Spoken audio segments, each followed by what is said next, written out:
Okay, so now we've defined the differential of the product between two vectors with respect to one of the vector. Now we'll have uh, another result which entails differentiating quadratic forms, which we've seen in the first part of this chapter. Okay, so let's consider a matrix A, which contains elements A11, A21, etc. until ANN. So this is a square n by n matrix. So uh, then we're going to have the following proposition. The vectorial differentiation with of the following product, x transpose AX, with respect to the vector x is equal to A plus A transpose times x. Okay, so first, to make sense of that, let's notice that as we've seen at the early part, in the early part of this chapter, x transpose AX, the dimension of this product is 1 by 1. Okay, because x transpose, x is a column vector, so x transpose is a row vector, and x here it's a column vector, so the total product here is a 1 by 1 quantity. So differentiating a 1 by 1 quantity with respect to x gives some vector, column vector of dimension n. Okay, and we're going to show that this product here, this is equal to this. This is what we're going to show in the next slide. But before showing that, we'll just provide a corollary, which is a consequence of the proposition. The corollary states that if A is symmetric, then this differentiating with respect to x transpose AX is just 2 times A times x. Okay, so how do we go from here to here? Well, if A is symmetric, then A transpose is equal to A. So this simply becomes 2 times A. Okay, so the consequence here is obvious from that proposition. So what's left to show here is the proposition itself. Okay, so let's notice the following. So fix k being any integer between 1 and n. Okay, so k can be 1 or 2 or 3 or until n. Then in this case, x transpose AX, as we've seen in the first part of the chapter, this is the following summation. So it's the double summation across indices I and j going from 1 to n of xi, aij, xj. Okay, so here we can break down this double summation into the following expression. Then in this double summation, there's only one single term where I and j both are equal to k. Okay, so when I and j both are equal to k, this is xk, akk, xk.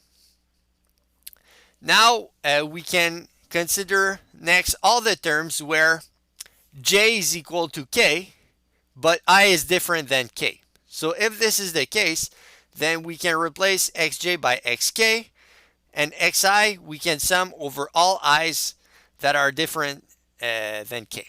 Okay, so here this is when I and j are equal to k.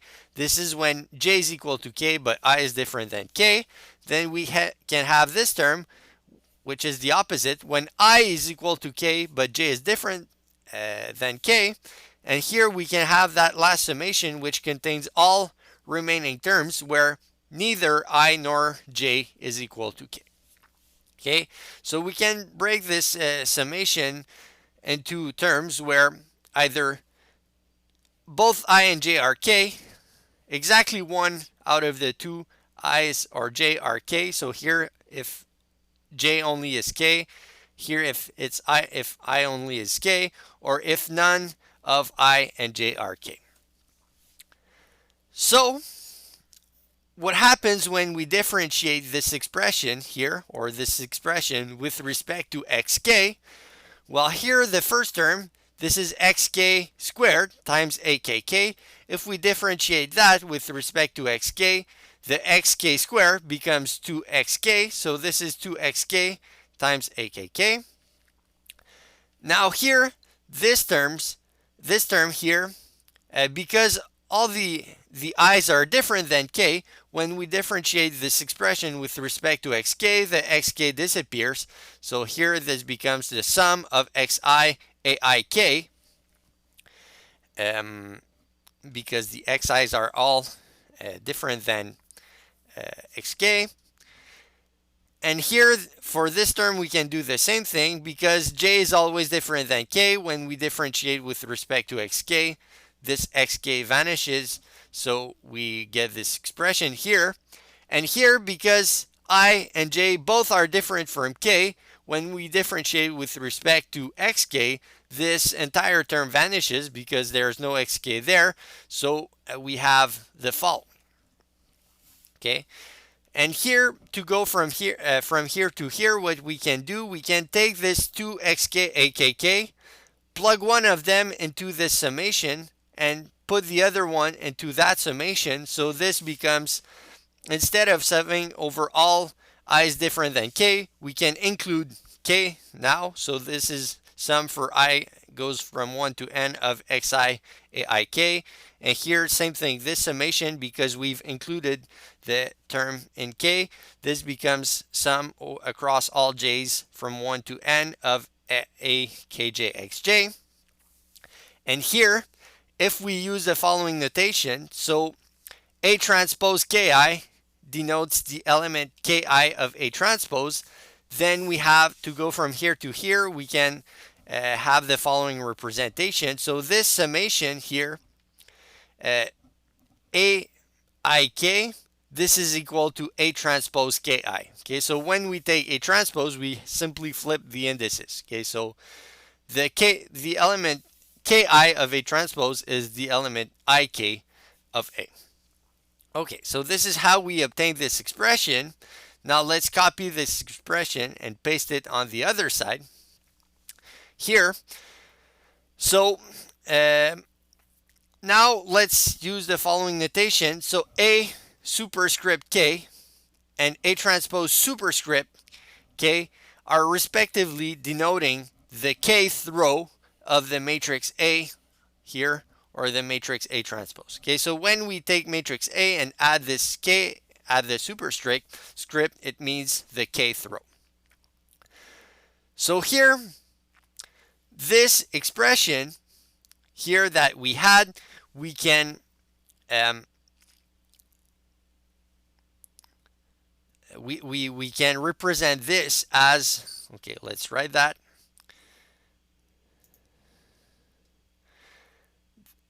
Oops, this here, this is equal to, this is A transposed, sorry, this is an A transposed k times x times the vector x. Okay, if we have that, then we would have the following summation. We sum across all columns of the kth row, so the sum of xki times xi, and plus we would have the following. This would be simply a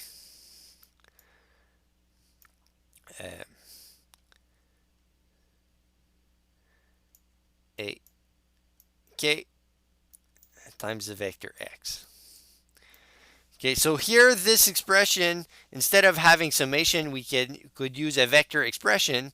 So here, this first term, it's simply the kth row of matrix A transpose multiplied by vector x, and here this is simply the kth row of matrix A multiplied by vector x.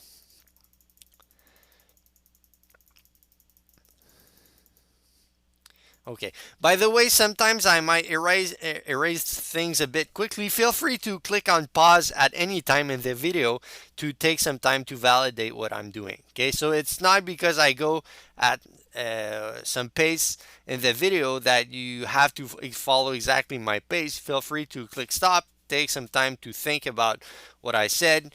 You can go back, so make sure you design your own pace so as to make sure you understand what we're doing. Okay, so we said that this expression here, it can be written as A transpose K, so the kth row of X transpose times X plus the kth row of X of A times X. So the result is differentiating with respect to xk, this expression is this. Now, what we wanted originally, it's not the derivative with respect to xk, it's the vector derivative where we differentiate with respect to each of the k's individually. Okay, so if we let k is equal to 1, then this becomes the first element of this derivative would be A transpose 1x plus A1x, and you could do that for all values of k, so until the last element here, A transpose x n times x plus an times x.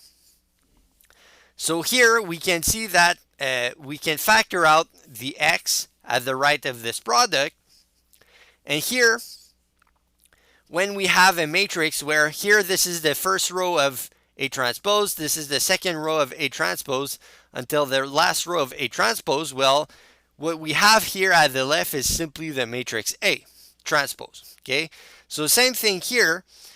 When we have first row of A and then second row of A and then last row of A, then when we stack the rows together of A, well, we obtain the matrix A itself. So here, this is how we go from here to here, and then by factoring out X, we get A transpose plus A. Okay, so this completes the proof. Okay, so now we've provided results about vector differentiation, which will come in handy subsequently. Now we'll present other results about random vectors and matrices.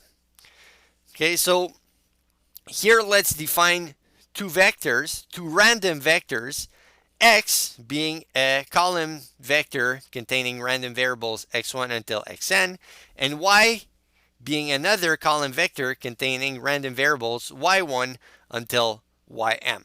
So now, in this case, x and y have different dimensions. So x has dimension n, and y has dimension m. Okay, so here, the expected value of x is defined as follows. So the expectation of a random vector, which we denote sometimes by mu x or sometimes by the expectation of x, this is defined as the vector which contains the expected value of each individual elements. Okay, so the expected value of x is a vector which contains as first element the expected value of the first element, second element would be the expected value of the second element, etc., until the last element is the expectation of xn. Okay, so here this is a column vector because we use that transpose here. So here the expected value of x is also a column vector. Conversely, if we want to generalize this definition to matrices, well, it's pretty obvious. So here if we have a matrix U which contains Uij, where we have n rows and m columns for that random matrix U, then the expectation of the matrix U can be simply defined as the matrix which contains the expected value of each individual elements within the matrix. Okay, so this definition is pretty straightforward. Now we will generalize the definition of covariance between two random variables to the covariance between two random vectors with possibly different dimensions. So when we consider the covariance between vectors, what we obtain at the end is not a scalar, but rather a covariant, what we call a covariance matrix, where the covariance matrix will contain the covariance between each possible pair of elements, one from the vector x and the other from the vector y. Okay, so this is what we're going to see shortly. So here, the covariance between the column vector x and the column vector y, which we often denote as follows. So sigma xy, sigma, this is capital sigma, it represents a covariance matrix. So that covariance is defined as the expectation of x minus its expectation. So this is, recall, the vector of expected value of each element of x times y minus its expectation transpose. Okay, so here recall what's the dimension of this product here. So x minus its expectation, it's okay, so it's a column vector of dimension n. Okay, so this is a column vector of dimension n by minus another column vector of dimension n. This is therefore a column vector of dimension n. So this is something that is n by 1. And here, y minus its expectation is, so y is m by 1 minus something that is m by 1. So the total is m by 1. But when we transpose it, it becomes 1 by m. Okay, so this is n by 1 times something that is 1 by m. So the result becomes a matrix which is n by m. Okay, so if we just expand this product here, we can see that this expectation can be written as expectation of x times y minus the expectation of x times the expectation of y transpose. Okay, so here maybe we can write it. So here this is expectation of xy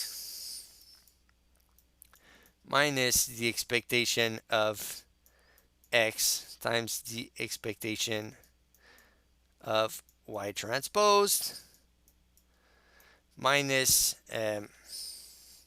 so here the same thing, and here when we multiply the two expectations together, it's plus that same thing here, so that plus and minus cancel out. So we have that this covariance is the expectation of x and y. Here I missed the transpose minus the expectation of x expectation of y transpose. Okay, so here this transpose can go outside if we want. Okay, so this is the definition of the covariance matrix, and it's pretty straightforward to verify that the element ij, so in the row I and the column j of x sigma xy, is simply the covariance between xi, the ith element of vector x, and yj, the jth element of vector y. Okay, another notation introduced is the following. So if we let x and y being the same vector, then the covariance between x and x, okay, which is here, we often denote it by covariance of x. Okay, so if we have covariance of x, well, it means in fact covariance between x and itself. So it would be a matrix n by n, which would provide covariances between the various pairs of elements within vector x. Okay, so this is a particular case here of that covariance when x is equal to y.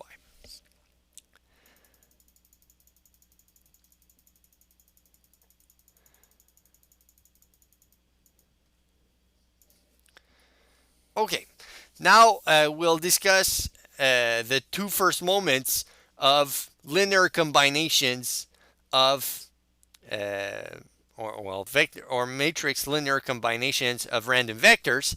So let's say A here, boldface A, is a constant m by 1 vector, so a constant column vector of dimension m, and B here is a constant matrix, so not random, constant matrix of dimension m by n. So then we have the following results, which we'll show shortly. So the expectation of A plus bx is A plus b times the expectation of x. Okay, so we can see that the expectation operator is linear when we consider constants either inside or outside the expectation. Okay, so here the expectation of a linear transform of a random vector is the linear transform of the expectation of that random vector. Okay, so first result. Second result, the covariance of vector A plus matrix B times random vector X, this is equal to B times the covariance matrix between the vector X and itself times B transpose. Okay, so this is a bit less obvious. We will show that shortly, but we realize here that similarly to the univariate case in one dimension, when we add a constant to the variance of the covariance, these constants vanish. Okay, so covariances are not impacting by adding a constant to a random vector. Okay, so let's show that. So the first statement, it's pretty easy to show, so we won't show it. We'll only show the second one. So we want to show that the covariance matrix between a plus bx and a plus bx is equal to b times the covariance matrix of vector x times b transpose. So how do we show that? Well, we first start by the definition of the covariance. So the covariance of this vector is the covariance between this vector and itself, which is this vector minus its expectation times this vector minus its expectation transpose. Okay, so this is just the definition of the covariance between two vectors. Now we can apply the linearity of the expectation. So this expectation, we saw it's equal to a plus the expectation of bx. Okay, and now the a's, they cancel out here and here. Same thing here. The a goes outside the expectation and the a cancels out here and here. So the a has vanished. Okay, so now that we are here, what we can do, we can simply take the b out of the expectation due to the linearity and then factor the b out. Okay, so here the first term, if we factor the b out, there's a b that goes here. But now if we factor the b out here, the b goes at the right with the transpose. Why is that the case? It's because we have a result which says that, let's say CD are two matrices, so CD transpose is something like, is exactly D transpose C transpose. So this is why when we factor the b out, because the whole thing is transpose, we have to transpose the b and put it on the right side, which gives this. And now because b and b here, they're constant, we can take them outside of the expectation here, and what remains here is simply the definition of the covariance between the vector x and itself. So it's the covariance matrix of the vector x, which completes the proof. Okay. Now we will define or discuss properties of covariance matrices. So we'll first consider a definition. A square n by n matrix A is said to be positive semi-definite if for all real valued column vectors B, the quantity B transpose AB is greater or equal to 0. Okay, so if for all vectors B, B transpose AB is greater or equal to 0, then A is said to be positive semi-definite. Okay. Why do we care about this notion? Well, it can be shown that for any random x, its covariance matrix is both symmetric and positive semi-definite. Okay, so to see that is positive semi-definite, okay, first before that, sometimes some books, they call it non-negative definite. Okay, so if you see positive semi-definite or non-negative definite, it might be synonyms depending on which book you're reading. Okay, but now we'll show that for any vector x, its covariance matrix is positive semi-definite. And how can we do that? It's because for any vector b, we'd like to know if b transpose times the covariance matrix times b, we'd like to know if this guy is greater or equal to 0. But we just showed in the previous slide that this expression is exactly the same thing as the variance between b times x, b transpose times x, sorry. Okay, so how to see that? Well, it's easier to see it starting from here to go to here. If we start from here, we had that this guy had to be b transpose.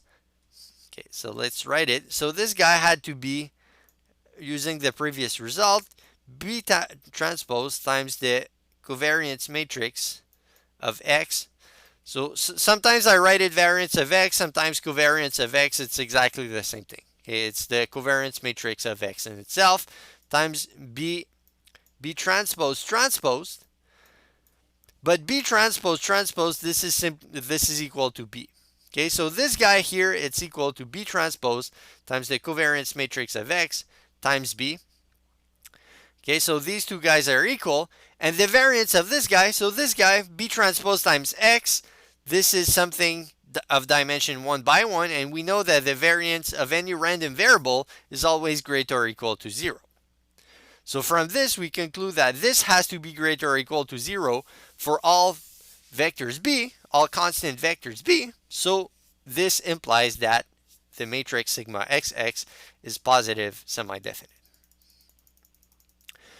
Okay, so this was the harder part. Now the easy part is to show that it's symmetric.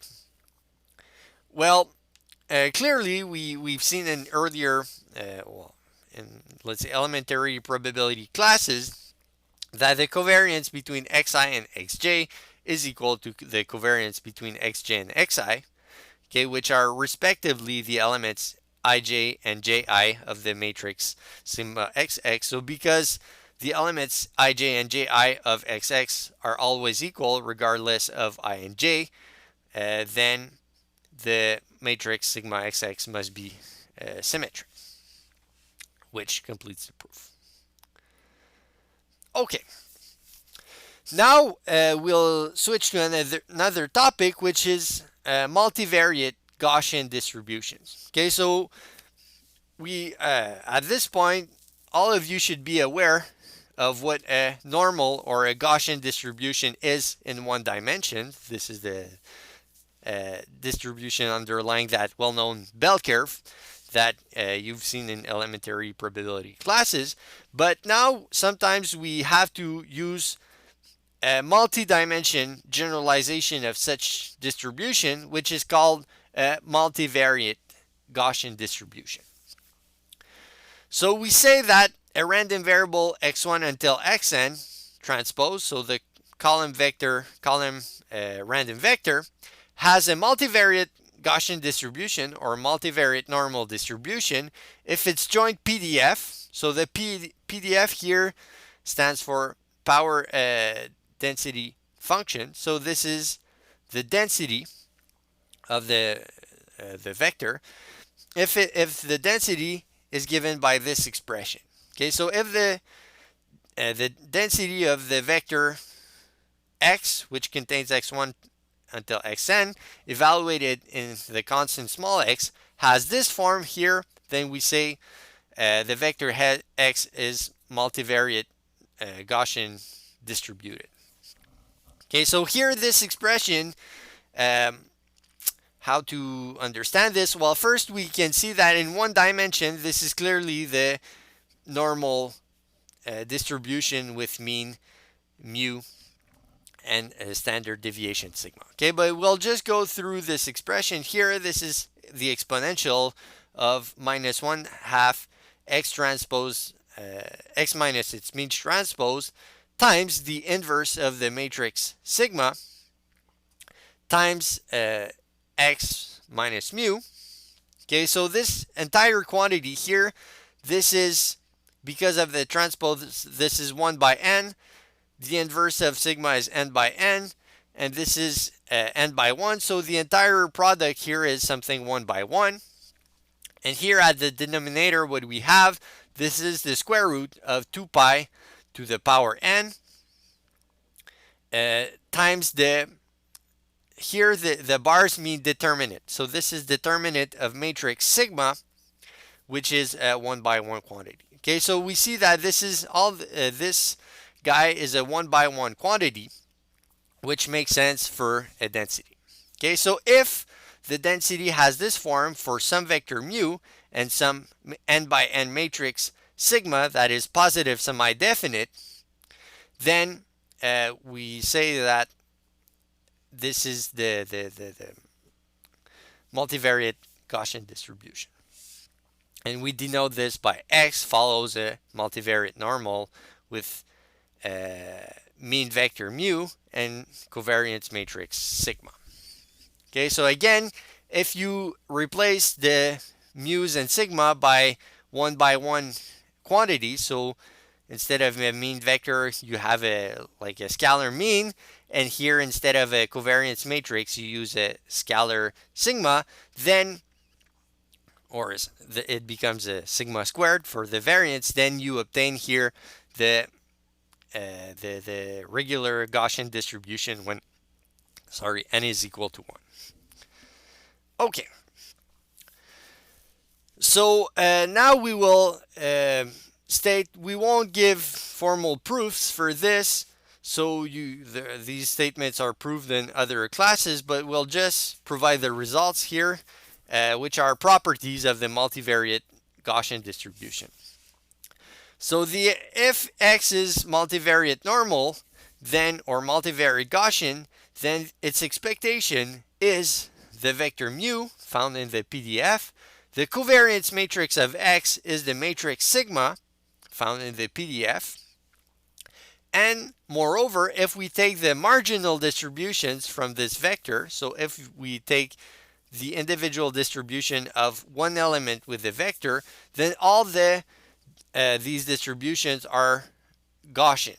Okay, so if for any I, xi follows the regular normal distribution in one dimension with mean mu I and covariance sigma ii. Okay, so we can see that this multivariate normal distribution is some form of generalization of the Gaussian distribution in one dimension where each of the components are normally distributed. Okay, but it's not only that each marginal distribution is normal, but there are even stronger consequences to this.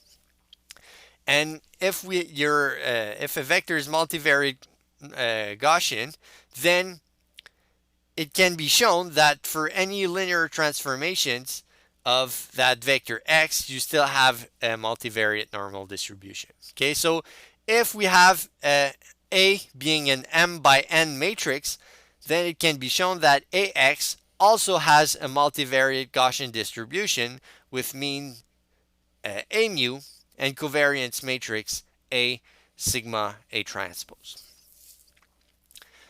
One quick remark here, so to have that result, we must assume that if you have a random variable that is equal to 0 with probability 1, we must say that this is a normal distribution with variance 0. Okay, so a constant 0 is assumed to be an instance of a normal distribution with variance 0, because otherwise, if you just set the matrix A to a bunch of zeros, then you get something that is equal exactly to 0. So to have that result here, where the linear transformation of a vector x is always multivariate normal, you must assume that the constant 0 is also normally distributed, but with a variance 0. Okay, that's good. Now, so we said that the marginal distributions of the various elements are Gaussian, but then what happens if we pick a subset of elements of the normal distribution? Okay, so let's say the initial vector has element x1, x2, x3, x4, x5. So what happens if you pick the vector which contains exclusively x2 and x3? Okay, so we know that x2 is normally distributed. We know that x3 is normally distributed, but is the joint vector x2, x3 multivariate normal?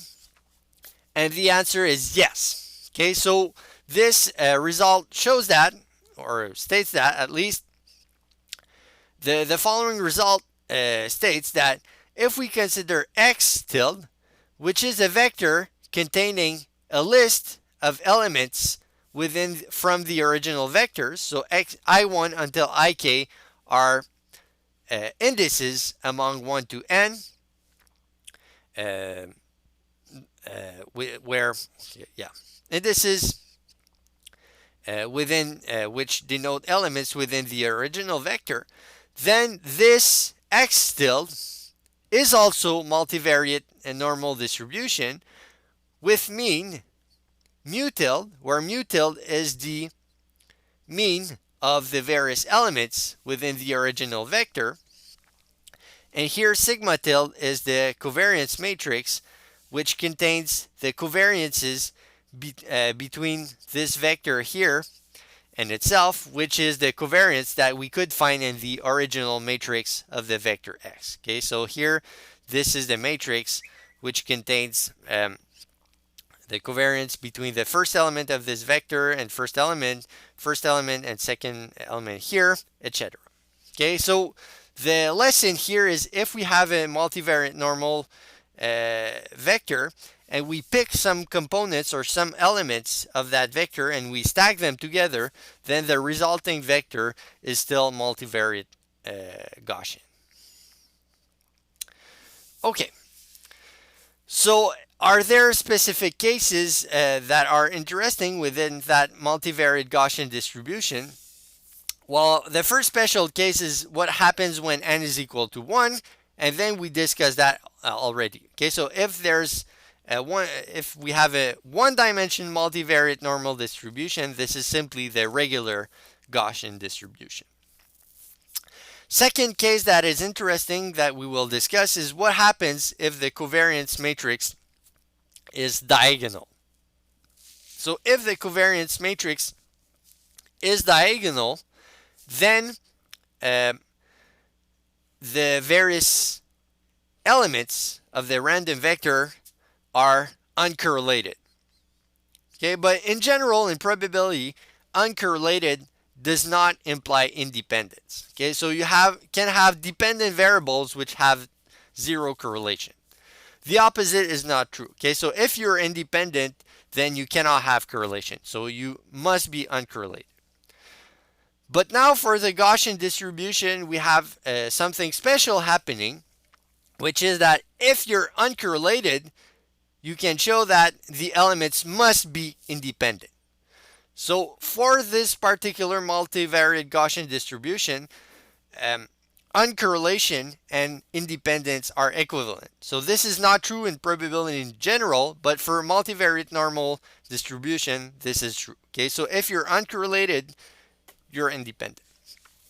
So how can we see this? It's because this product, so if we go back here, in this expression, there's this big product that appears.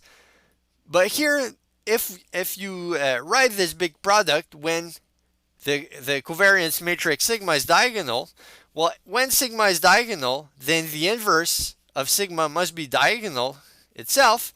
So then, if you write this expression, this becomes, instead of a double summation, it becomes a single summation because all. So okay, if we use the notation we had earlier, this is a quadratic form where this should be sum for all i's, sum for all j's of xi minus mu i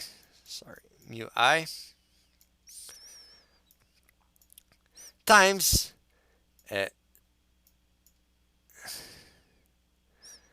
sigma inverse I j times xj minus mu j. Okay, and this guy, because the matrix is diagonal, this guy is equal to 1 over sigma I, sorry, I, if I is equal to j. So if you're on the diagonal, then the element of the inverse is just 1 over the element of the original matrix, or 0 if you're on off diagonal, because the inverse matrix must be diagonal. So because of that, we see that the double summation uh, has many terms set to 0. So whenever I is different than j, this terms become 0 and thus disappears. So what remains here is simply a sum across all i's of xi minus mu I divided by sigma ii. Okay, so if you substitute this by this, you can see, so this I won't do it here, but please do it at home. It should take maybe 3 minutes to do that. It can be shown that the resulting PDF you have can be written as the product of the PDFs of x1, the PDF of x2, the PDF of x3 until the PDF of xn. And when a PDF of many variables can be decomposed as the products of their individual PDFs, it means that the random variables are independent.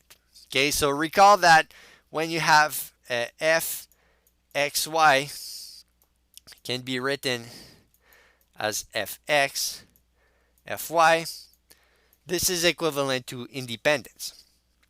Okay, so we can see that when sigma is a diagonal matrix, we have that elements of the vector x are uncorrelated, but because of this results, you can decompose the joint PDF into products of the individual PDFs. So this shows then that the resulting vector contains elements which are not only uncorrelated, but also independent. So this is another interesting case here. So you cannot have a multivariate normal or multivariate Gaussian vectors where elements are uncorrelated but dependent. This never happens.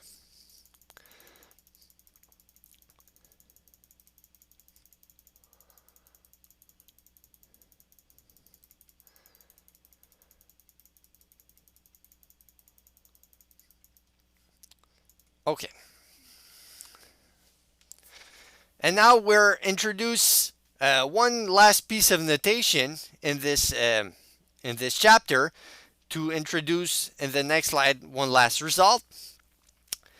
So it's to express multivariate normal distribution as blocks of smaller multivariate normal distributions. Okay, so let's see this. Let's make that clearer.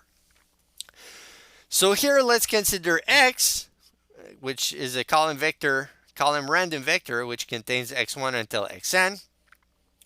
And let's assume that it is multivariate Gaussian with mean vector, which is mu1 until mu(n), and covariance matrix sigma, which is denoted by, whose elements are denoted by sigma ij. Okay, so sigma is a matrix which contains sigma ij, where I represents the row and j the column of the covariance matrix.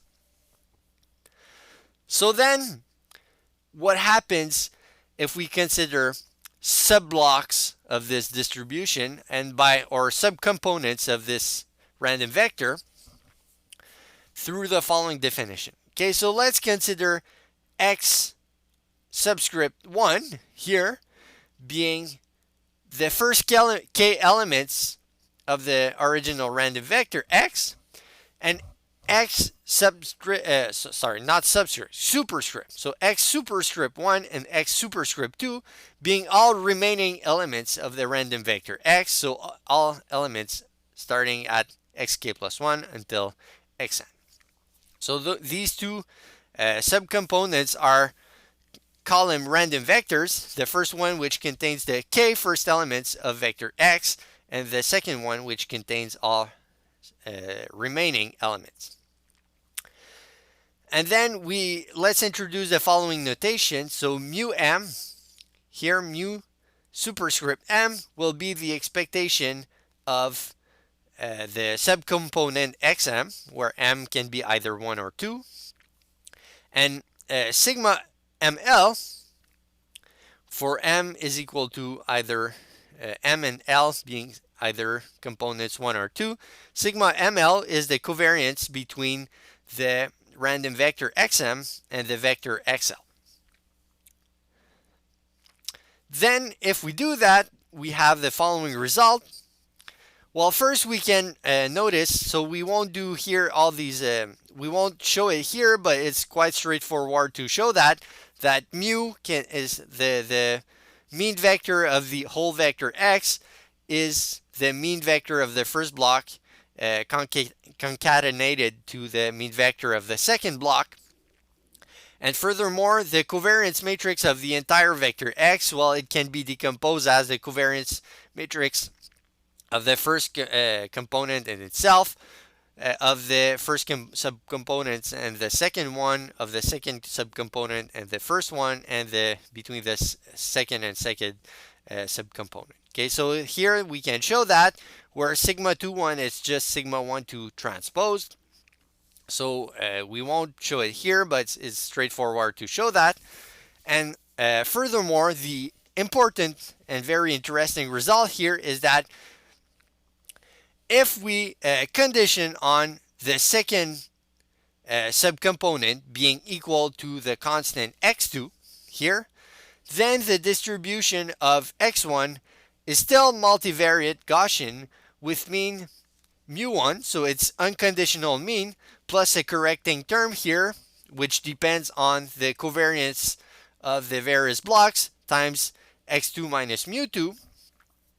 And the variance, the conditional variance of x1 given x2 here, it's unconditional variance minus some correcting term here, which is given by this formula. Okay, so the important lesson here, these formula, you don't have to memorize them. You can always refer to the book if you need them. But the important lesson from this is when you have a vector x, which is multivariate normal, you can take the distribution of some elements given some other elements of that vector. So if you condition on the value of some elements of the vector, then the conditional distribution of these other elements is still multivariate normal with mean and variance, which are slightly altered and which are given by this formula here. Okay, so again, please don't memorize these because you can always refer to your books when you need them. But it's important to know that when you take the conditional distribution of some elements of the vector, given that some others are fixed to some given value, then this conditional distribution is still multivariate normal. So this completes the preliminary material, which will be useful for subsequent chapters. So in the next video, we will begin the statistical learning concepts. All right, thank you. Have a nice day.